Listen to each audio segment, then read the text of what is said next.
नमस्कार। लोक दर्पण चैनल पर प्रस्तुत है धारावाहिक कुलक्षणी नार की 19वीं कड़ी। अभी तक आपने धारावाहिक के 18 एपिसोड देखे। आपको कहानी कैसे लग रही है कमेंट में अवश्य लिखें, और यदि आपको कहानी पसंद आए तो चैनल को लाइक, शेयर और सब्सक्राइब करना न भूलें, जिससे मैं हर रोज़ आपके लिए इस धारावाहिक की नई नई कड़ियाँ प्रस्तुत कर सकूँ। आइए सुनते हैं धारावाहिक की 19वीं कड़ी। मंजू की कही बात से घबराकर बंटी उसी दिन शाम को रवि के घर गया और उसने रवि को मंजू की सारी बात बताई। रवि को भी अनजाने में हुई इस भूल का बहुत दुख हुआ। उसने बंटी से पूछा, अगर मंजू के पति ने वास्तव में कुछ गलत कदम उठा दिया तो फिर हमारी गलती का दुष्परिणाम उस बेचारे को जीवन भर भुगतना पड़ेगा। इसके बाद बंटी ने रवि को यह भी बताया कि मंजू ने उसे यह भी धमकी दी है कि यदि कल सुबह हम दोनों उससे मिलने बाजार नहीं गए तो वह यह बात मेरी होने वाली पत्नी को भी बता देगी। दोनों को इस समस्या से बाहर निकलने का अब एक ही तरीका दिखाई दे रहा था कि वे मंजू से मिलकर उसे समझा बुझाकर उससे माफ़ी मांगें। इसके बाद दोनों ने सुबह सुबह मंजू से मिलने की योजना बना ली। अगली सुबह ठीक 10 बजे वे दोनों बाजार पहुंच गए। मंजू पहले से ही बाजार के लखचौरा होटल में उनका इंतजार कर रही थी। उसकी नज़र जैसे ही बंटी और रवि पर पड़ी, उसने उन्हें आवाज़ देकर होटल के अंदर बुला लिया। सुबह के वक्त बाजार और होटल में इतनी भीड़ भाड़ न थी। स्कूल के दिनों में भी मंजू इन दोनों के साथ अक्सर इस होटल में जलपान किया करती थी। बंटी तो मंजू से पहले ही मिल चुका था, लेकिन रवि की मंजू की शादी के बाद उससे यह पहली मुलाकात थी। शादी के बाद मंजू का शरीर और भी हृष्ट पुष्ट सा हो गया था। रवि ने मंजू को दुआ सलाम की और इसके बाद बंटी ने होटल वाले को 3 चाय का ऑर्डर दिया। थोड़ी देर में चाय आ गई तो तीनों चाय की चुस्कियां लेने लगे। बंटी ने मंजू से धीरे से पूछा, तुमने हम दोनों को यहाँ बुलाया था तो हम सुबह सुबह यहाँ पहुँच गए। अब ये बताओ कि तुमने हमें यहाँ किस लिए बुलाया है? गांव का बाजार होने के कारण यहाँ तो होटल वाला भी बंटी, रवि और मंजू को अच्छी तरह पहचानता था। इसलिए मंजू भी धीरे से बोली, वैसे तो हम तीनों स्कूल के दोस्त हैं, लेकिन तुम दोनों ने मुझे दोस्ती का यह अच्छा सिला नहीं दिया। तुम दोनों को मुझसे जो भी परेशानी थी, गिले शिकवे थे, वे मुझे ही बता देते तो अच्छा होता। मेरी बचपन की गलतियों को मेरे पति को बताकर तुमने मेरी ज़िंदगी हमेशा के लिए तबाह कर दी है। अभी मेरी उम्र ही क्या है, मैं तो उम्र में तुम दोनों से छोटी ही हूँ। उस घटना के बाद मेरे पति का अब घर लौटना मुश्किल लगता है। ऐसे में मैं अपनी पूरी ज़िंदगी कैसे काटूंगी?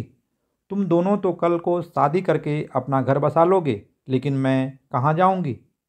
क्या मैं जवानी भर ऐसे ही तड़पती रहूंगी? देखो, तुम दोनों अब कान खोलकर यह बात सुन लो कि यदि मेरे पति को कुछ हो गया तो मैं तुम दोनों का घर भी बर्बाद कर दूंगी। इसलिए पहले मेरे घर का मामला सुलझाओ, उसके बाद अपनी शादी की बात सोचना। एक और बात भी दोनों कान खोलकर सुन लो। यह बात मेरे और तुम दोनों के अलावा किसी अन्य के कानों तक नहीं पहुंचनी चाहिए, वरना इस मंजू को तो तुम जानते ही हो। मैं तुम्हारा वो हाल करूंगी कि ना घर के रहोगे ना घाट के। मंजू की बात में विनती का भाव कम और धमकी अधिक थी। उसके व्यवहार से बंटी और रवि पहले से ही परिचित थे। उसकी शादी के बाद उसके साथ ज़्यादा देर तक होटल में बैठना भी दोनों के चरित्र को संदिग्ध ठहरा सकता था। इसलिए बंटी ने होटल वाले के चाय के पैसे चुकाए और रवि को लेकर वहां से बाहर की ओर निकल गया। मंजू भी उनके साथ ही होटल से बाहर निकल आई। सड़क पर पैदल चलते चलते मंजू ने बंटी को एक कागज़ का टुकड़ा पकड़ाया, जिस पर कुबेर का सूरत का पता लिखा हुआ था। मंजू ने बंटी से कहा, इस कागज़ में मेरे पति का सूरत का पता लिखा हुआ है। उनकी मकान मालकिन और फैक्ट्री दोनों का ही पता इसमें लिखा है। तुम दोनों की वजह से यह समस्या आई है, इसलिए अब तुम दोनों ही मेरे पति को सूरत से ढूंढ खोज कर घर लाओगे। यदि तुम इस काम में असफल होते हो तो यह भी तय कर लेना कि तुम दोनों में से किसी एक को मेरे साथ अपना घर बसाना होगा, वरना दोनों की जिंदगी तबाह कर दूंगी। यह भी ध्यान रखना कि सामने ही पुलिस चौकी भी है। यदि ज़्यादा शातिर बनने की कोशिश की तो दोनों एक जवान औरत पर कुदृष्टि डालने के जुर्म में जिंदगी भर के लिए जेल की चक्की पीसोगे। मंजू की बात सुनकर बंटी तो चुप रहा, लेकिन रवि बोला, मंजू तू यह ठीक नहीं कर रही है। यह तो एक प्रकार की ब्लैकमेलिंग है।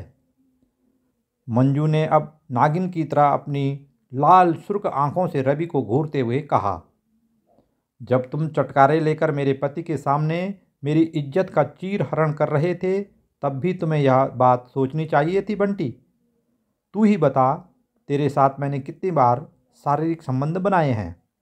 क्या एक औरत के किसी युवक के साथ हंसी मजाक करने से ही वह चरित्रहीन हो जाती है? लेकिन तुम दोनों ने मेरे बारे में मेरे पति के सामने जो भी बातें कही हैं उसके लिए मैं यदि उनके सामने अब अग्नि परीक्षा भी दूं तो भी वे अब मुझ पर विश्वास न करेंगे। बंटी को मंजू की बातों में सत्यता नज़र आ रही थी, क्योंकि मंजू और बंटी का ऐसा कोई संबंध न था। वह तो बंटी से एक दोस्त की तरह सिर्फ बातचीत करती थी। लोग न जाने उनकी दोस्ती का क्या क्या अर्थ निकालते थे।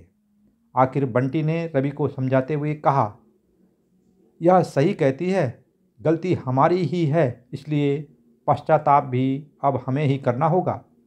मुझे मंजू की शर्त मंजूर है, लेकिन मेरे साथ साथ तुम भी इस पाप के लिए उतने ही जिम्मेदार हो। अब आगे जो भी काम होगा उसका आधा आधा भुगतान हम दोनों को करना होगा। बंटी द्वारा गलती कबूल किए जाने के बाद रवि भी उसकी बात से सहमत हो गया।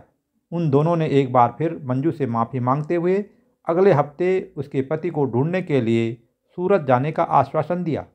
इसके बाद तीनों अपने घर की ओर लौट गए। रवि और बंटी अंधेरी मुंबई में नौकरी करते थे। बाजार से घर लौटते वक्त उन्होंने यह योजना बनाई कि मुंबई से सूरत चलेंगे और मंजू के पति को किसी भी तरह घर लेकर आएंगे। भले ही इस काम में कितना भी पैसा क्यों न लग जाए, अब वे अपने सर से इस कलंक को हटाकर ही रहेंगे। घर पहुंचकर बंटी ने अपने घर वालों को बताया कि वह पहले खुद चंपा के बारे में भली भांति जानकारी हासिल करेगा। उसके बाद 2-4 माह में वह सगाई के लिए हाँ या ना कहेगा। एक सप्ताह बाद रवि और बंटी एक बार फिर काठगोदाम होते हुए मुंबई के लिए निकल पड़े।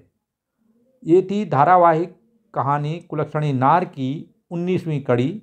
आपको कहानी कैसे लग रही है कमेंट में अवश्य लिखिए। धन्यवाद। नमस्कार।